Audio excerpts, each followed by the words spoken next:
তুমি অ্যালার্ম দিতে ভুলে গেলে দেরিতে ঘুম ভাঙে। ভাত বসিয়ে ঘড়ি না দেখলে তোমার ভাত বেশি সেদ্ধ হয়ে যায়।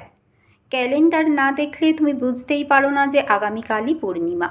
কবে নাগাদ চাল বাড়ন্ত হবে, কবে নাগাদ গ্যাসের সিলিন্ডার শেষ হবে, এসব কিছুই তোমার মনে থাকে না নানান গুরুত্বপূর্ণ ব্যস্ততায়। অথচ সেই তোমারই ঘড়ি না দেখেই খিদে পায়, ঘুম পায়।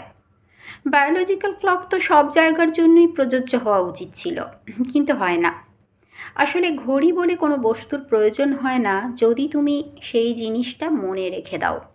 প্রথম কিছুদিন ঘড়ির প্রয়োজন, ব্যাস। বাকি জীবন তোমার শুধু মাথায় গেঁথে নিতে হবে ভালোবেসে।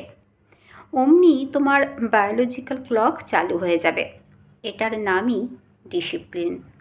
Yes, discipline itself a clock, but discipline never works without a passion. ভালোবেসে করো প্রতিটা কাজ। ভালোবাসা অনুভব না হলে সরে এসো। বুঝে নিও ওটা তোমার কাজ নয়।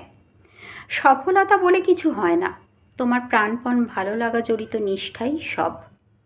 বলো তো, তুমি চুমু খাওয়ার সময় ঘড়ি দেখো? তাহলে অফিসের বাড়তি কাজে, মর্নিং ওয়াকে আর বক্তৃতার মঞ্চে ঘড়ি দেখো কেন?